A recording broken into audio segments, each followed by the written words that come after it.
Ads లేకుండా latest episodes చూడండి.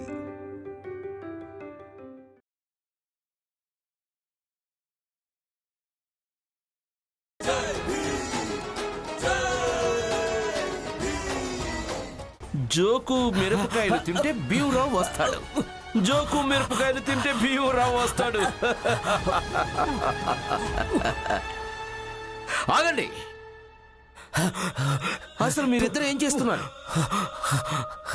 వాడికి ఎన్ని మిరపకాయలు తినిపించారు? పాపం వీడి పరిస్థితి చూడండి. అయ్యో బాబోయ్, వీడు చనిపోతాడేమో. నీకు కారంగా ఉంది కదా, నీకు నీళ్లు కావాలి కదా, నేను ఏదైనా చేస్తాను. ఈ మిరపకాయలన్నీ ఎప్పటిదాకా వీడి నోట్లో కుక్కాలంటే వీడు చనిపోయేదాకా కుక్కండి. జోకు మిరపకాయలు తింటాడు, అప్పుడే భీమరావు వస్తాడు. జోకు మిరపకాయలు తింటాడు, అప్పుడే భీమరావు వస్తాడు. భీమరావు వస్తాడు. రమా, ఏమైంది? రమా, రమా, ఎవరో మనకైన వాళ్ళు కష్టంలో ఉన్నారు. రమా, ఎవరు కష్టంలో ఉన్నారు? ఏమైంది? ఎవరో కష్టంలో ఉన్నారు రమా. ఎవరో ఆపదలో ఇరుక్కున్నారు.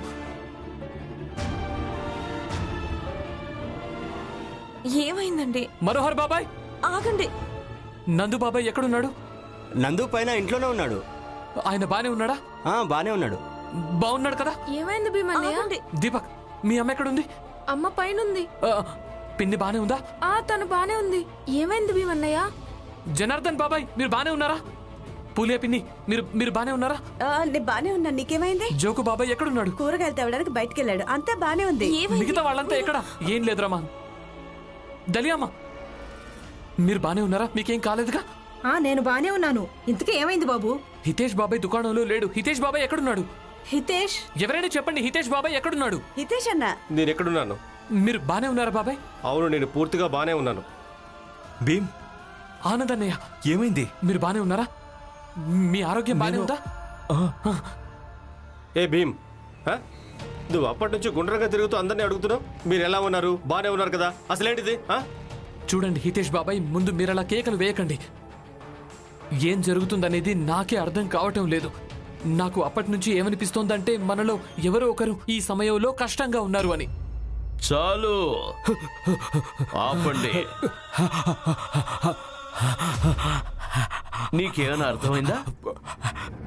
ఇదే మీకున్న స్తోమత.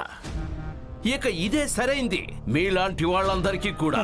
చూడు, మీ జీవితాలు మా కాళ్ల కింద ఉండేవి, ఉన్నాయి, అలాగే ఉంటాయి. వెళ్ళు, ఇదే పరిస్థితిలో వెళ్ళు. మీ మహానాయకుడికి నీ మొహాన్ని చూపించు. పైకిలే, లే,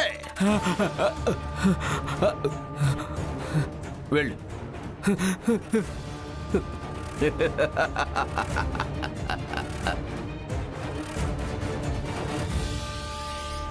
ఏ భీమరావు, ఇది చాలా ఎక్కువ అవుతుంది. నందుకి అలా జరిగినందుకు మేము నిన్న అక్కడికి వెళ్ళనివ్వలేదని ఈ నాటకం ఆడుతున్నావా? నీకు కనిపించడం లేదా? ఇక్కడున్న వాళ్ళందరూ ఎదురుగానే ఉన్నారు, అందరూ క్షేమంగానే ఉన్నారు. జోకు ఒక్కడే కూరగాయలు తేవడానికి సంతకెళ్ళాడు. జోకుని కూరగాయల దుకాణంలో పట్టుకుని ఎవరో చంపేసి ఉండరులే. ఏ హితేష్ అన్న, కొంచెం మర్యాదగా మాట్లాడు. నా మొగుడు గురించి ఇలా చంపడం గింపడం వినడం అస్సలు ఇష్టం లేదు, అర్థమైందా? చూడండి, ఎవరికేమీ కాలేదు, అంతా బాగున్నారు. మీరు లోపలికి పదండి. జోకు బాబాయ్ వస్తారు, పదండి. అవును, ముందు తను తీసుకెళ్ళు, లేదంటే ఇక్కడిలాగే నాటకాలు ఆడతాడు. ఇక పనికి మాలిన భవిష్యవాణి చెప్పి తనని తాను గొప్పవాడిగా మార్చుకుంటూ ఉంటాడు. పైగా మా మీద కూడా ఒత్తిడి తెస్తాడు, మేము కూడా తనను గొప్పవాడు అనుకోవాలని. తీసుకెళ్ళు.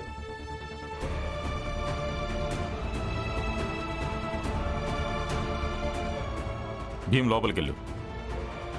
భీమ్, లోపలికెళ్ళు బాబు. పదండి.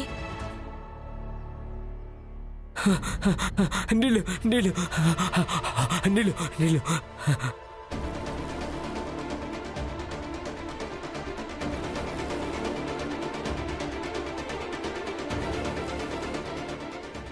నీళ్ళు నీళ్ళు నీళ్ళు నీళ్ళు నీళ్ళు.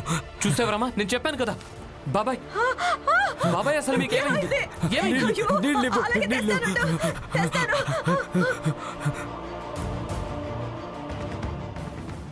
ఈ లోపు నేను ఈ కట్టు విప్పుతాను.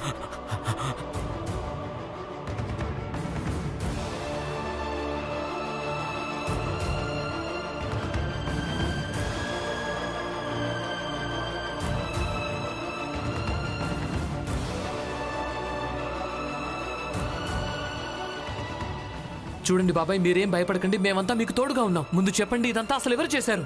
నువ్వు ఇది తెలుసుకో, ఇదంతా నీ కారణంగానే జరిగింది. నీళ్ళు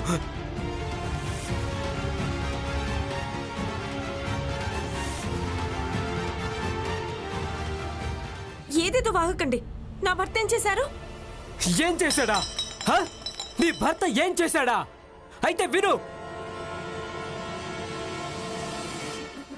వీడిని పట్టుకోండిరా, వీడి చేతులు కట్టేయండి. ఆగండి, అసలు మీరందరూ ఎవరు? మేఘనాథ్, నా పేరు మేఘనాథ్.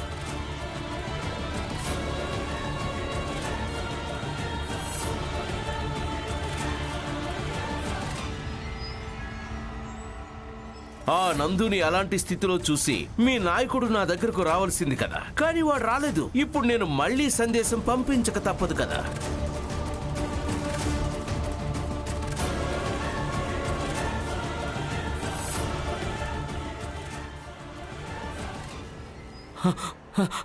వద్దు వద్దు వద్దు వద్దు.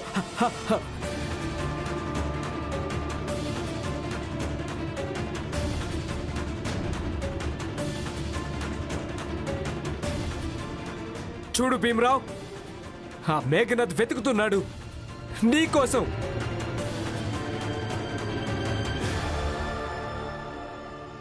ఇప్పుడు సమస్య ఏంటంటే నిన్ను వెళ్ళనివ్వకుంటే సమస్య, ఒకవేళ వెళ్ళనిస్తే ఇంకా పెద్ద సమస్య. అసలు ఇప్పుడు ఏం చేయాలో నాకేం అర్థం కావడం లేదు. నీళ్ళు నీళ్ళు. జోకు బాబాయ్, నా తమ్ముడు భీమ్ ఎప్పుడెప్పుడు పోరాటం చేసినా అప్పుడు మీ అందరికీ ప్రయోజనం కలిగింది. భీమ్ మీ అందరి ప్రాణాలు కాపాడాడు.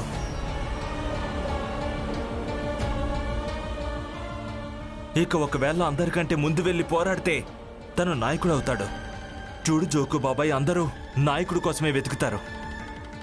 అసలు సమస్యను సృష్టించేది కూడా తనే కదా, మరి పరిష్కారం కూడా తనే వెతికి తీరాలి. నేనేమంటున్నానంటే భీమరావు, నువ్వే వెళ్ళి ఆ మేఘనాథుని కలు, లేదంటే ఆయన ఒక్కొక్కరుగా ఇలాగే బస్తీ వాళ్లను ఇదే విధంగా తయారు చేసి ఇక్కడికి పంపిస్తూ ఉంటాడు. అసలు ఇంతకీ ఈ మేఘనాథ్ ఎవరు? ఈ రకంగా మన బస్తీ వాళ్ళను పదే పదే ఎందుకు ఇబ్బంది పెడుతున్నాడు? ముందుగా నందు, ఇప్పుడు ఈ జోకు. ఈ బస్తీ వాళ్ళతో తనకి ఏ శత్రుత్వం ఉంది? తెలియమ్మా, నేను ఇది కూడా విన్నాను. ప్రచండ్ దేవ్ జైలుకి వెళ్ళిన తర్వాత పెద్ద జాతి వాళ్ళంతా మేఘనాథ్ను తన నాయకుడిగా ఎన్నుకున్నారట.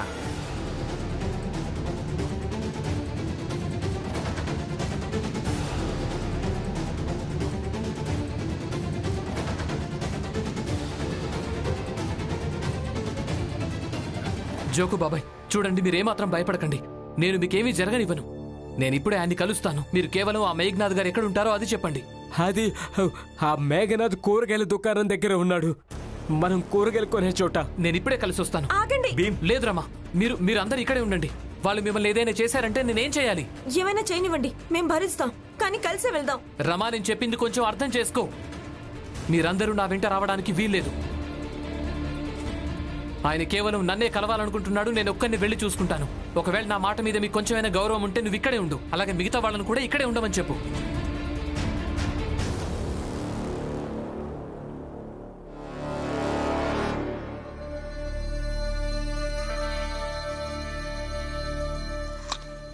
భీమరావు వస్తాడు.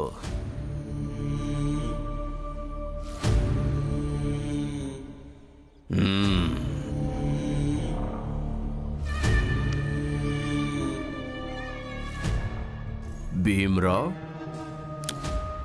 ఇక్కడికి రాడా?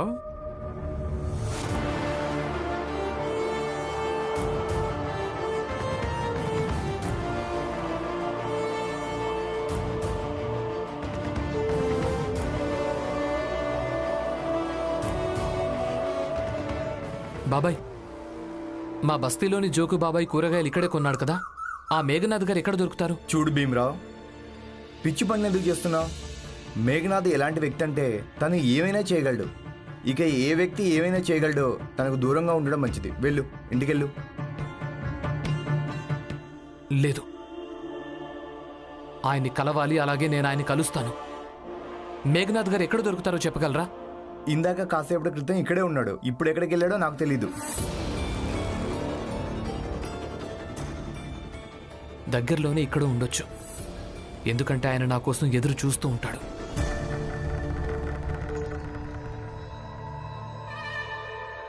వస్తాడు భీమరావు, ఖచ్చితంగా వస్తాడు.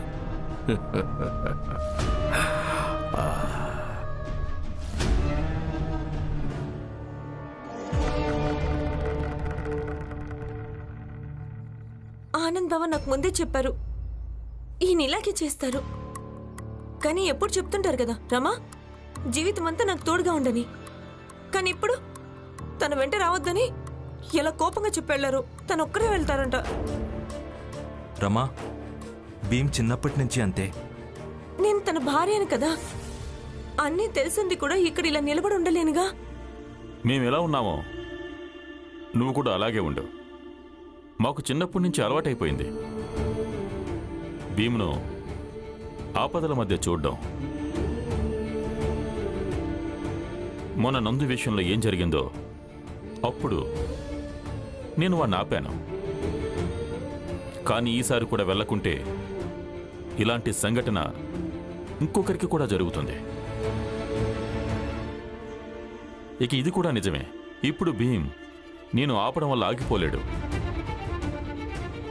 అవును రమా, నువ్వు కూడా అలవాటు చేసుకో.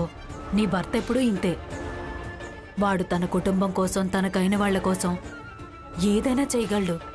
ఎలాంటి మార్గంలోకైనా వెళ్ళగలడు. అలాగే ఎలాంటి ఆపదనైనా కొని తెచ్చుకోగలడు. ఇక అందుకు శిక్ష మనం అందరం అనుభవిస్తాం. ఇక్కడ ఎవరెవరైతే ఉన్నారో వాళ్ళందరూ కూడా శిక్షలు అనుభవించాల్సి ఉంటుంది. అందుకే చెప్తున్నాను, నా కోసం ఒక దుకాణం పెట్టించండి. దాంతో నేను స్వయంగా డబ్బులు సంపాదించగలుగుతాను. అలాగే ఆ భీమ్కి దూరంగా వెళ్ళి ఉండగలుగుతాను. కనీసం నాకు ప్రశాంతత అయినా దొరుకుతుంది. నీ పిచ్చి మాటలు వినడానికి సమయం కాదు జేజాబాయ్. నావి పిచ్చి మాటలా? ఆ భీమ్ చదువు గురించి మాట్లాడితే తన మాటలు చాలా గొప్ప మాటలు అవుతాయి మీకు. ఈ రమ పని వెతుక్కోవడం గురించి మాట్లాడితే తన మాటలు కూడా గొప్పవి అవుతాయి. వీళ్ళిద్దరిని వదిలేయండి. ఈ వదిన నోటికొచ్చింది ఏం వాగినా తన మాటలు కూడా మీకు చాలా గొప్ప మాటలు అవుతాయి. నేను మీకు చెప్తున్నాను కదా, దుకాణం పెట్టించి నా కాళ్ళ మీద నేను నిలబడడానికి సహాయం చెయ్యండి అని. అంటే నావి పిచ్చి మాటలైపోయాయా? ఎందుకలా? అయిపోయిందా? చూడు జేజాబాయ్, ఇప్పుడు సమస్య వేరే. నీ పనికి మాలిన మాటలు మరో రోజు ఎప్పుడైనా వింటాను, సరేనా?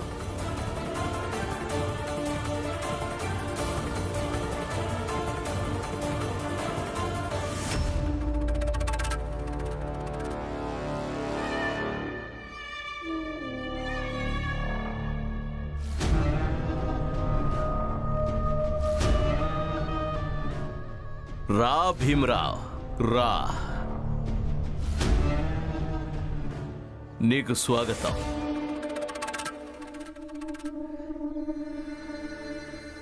ఈ క్యారెట్ తింటావా? వద్దు. ఈ క్యారెట్ తినేంత స్తోమత కూడా నీకు లేదు.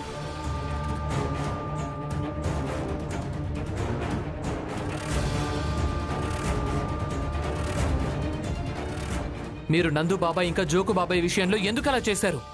బాబాయ్లా?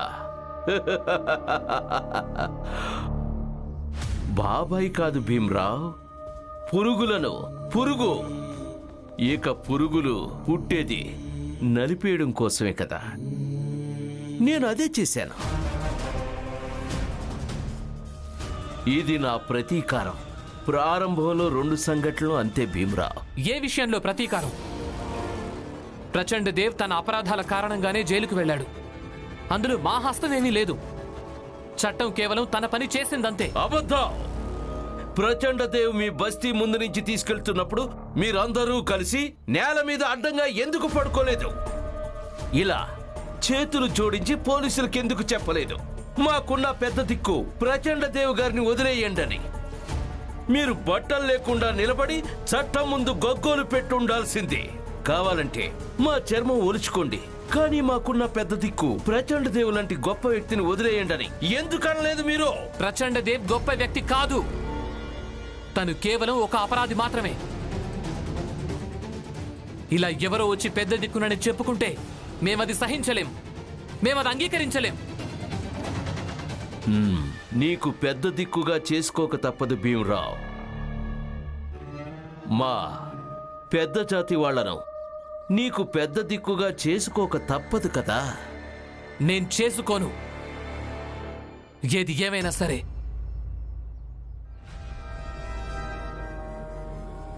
అవునా? నీ లోపల చాలా పొగరు నిండిపోయింది. అయితే నువ్వే చెప్పు, మా పెద్ద జాతిని ఏమనుకుంటున్నావో? సమానమైనది. మీరెలాగో అలాగే మేము, ఇక మేమెలాగో అలాగే మీరు కూడా. పట్టపగలే కలలు కంటున్నావా భీమరావు? మా దాకా ఎలా చేరుకోగలవు? పోరాటం చేస్తూ ఏదో ఒక రోజు చేరుకునే తీరుతాం. చాలా మంచిది. నీ లోపల ఉత్సాహం చాలా నిండిపోయింది. సరే, అయితే అదే విధంగా అడుగులేస్తూ నా దగ్గరికి రా. ఒకవేళ నువ్వు నా ముందుకొచ్చి నా చెయ్యి పట్టుకున్నావనుకో భీమరావు, ఈరోజు ఇప్పుడు ఇదే క్షణం నుంచి నేను ఇంకా నువ్వు మనిద్దరం సరిసమానం అయిపోతాం. అలాగే నేను మీ ఆ నందు ఇంకా జోకుల దగ్గరికెళ్ళి ఇలా చేతులు జోడించి క్షమాపణ చెప్తాను. రాగలవా భీమరావు? అయితే రా, ముందుకు రా. నేను నీకు మంచి సువర్ణ అవకాశం ఇచ్చాను. అవకాశాన్ని వినియోగించుకో భీమరావు. రా. నువ్వు పోరాటం చేసి మా దగ్గర దాకా చేరుకోవాలనుకుంటున్నావు కదా, అయితే పోరాటం చెయ్యి. రా రా, నా దగ్గరికి రా. ఒకవేళ నువ్వు ఇక్కడి దాకా వచ్చావనుకో భీమరావు, అప్పుడు మనం రాజీ కుదుర్చుకుందాం, సరేనా? మన ఇద్దరి మధ్య ఏ యుద్ధం ఉందో అది ముగిసిపోతుంది. రా, ప్రయత్నం చేయి భీమరావు. లేదంటే మీ బస్తీ వాళ్ళందరికీ చాలా పెద్ద ఆపదొస్తుంది. ఈ నా మాట గుర్తుపెట్టుకో. నీ బస్తీలోని వాళ్ళ క్షేమం కోసం ఈ మాత్రం కూడా చేయలేవా నువ్వు? ధైర్యం చేయి భీమరావు. రా, ధైర్యం చేయి. రా రా రా. అలాగే ముందుకు రా భీమరావు. నువ్వు రాలేవా? వస్తాను.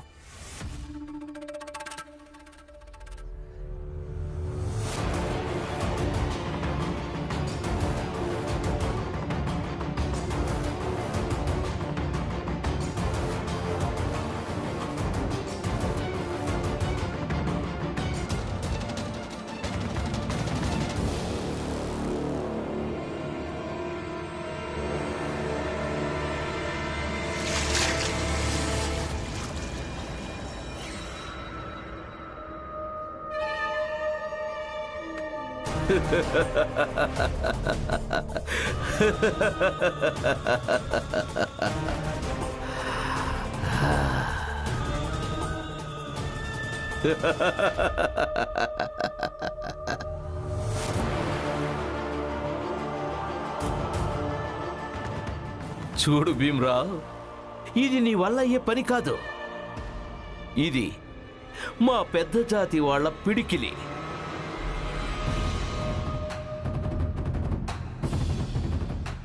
ఒక్కసారి పట్టిందనుకో ఇక మళ్ళీ వదిలిపెట్టదు. ఎంతగా ప్రయత్నం చేశావనుకో దీని నుంచి తప్పించుకోవడానికి, నీకు అది అంతగా అతుక్కుంటుంది. ఇక మెల్లమెల్లగా నువ్వు నేలకు అంటుకుపోతావు. ఇక ఇప్పుడు కింద పడటం తప్ప నీ దగ్గర వేరే మార్గం ఏది లేదు కదా. ఇదే నీ తలరాత. పడు. నువ్వు ఈ మాత్రం దూరాన్ని దాటలేకపోతున్నావు భీమరావు. ఇక మనిద్దరి మధ్య ఉన్న దూరాన్ని ఎలా దాటగలవు? నీ చిన్న జాతి వాళ్ళ బస్తీలోంచి బయలుదేరి మా ఈ పెద్ద జాతి వాళ్ళ ప్రపంచం దాకా రా, ముందుకు రా భీమ్రావ్. ఏమైంది? ఏమైంది?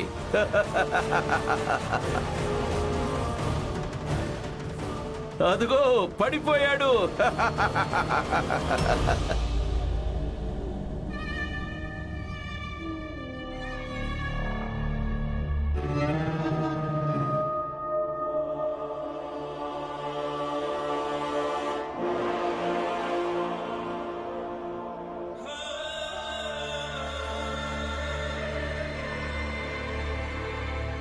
బాగుంది.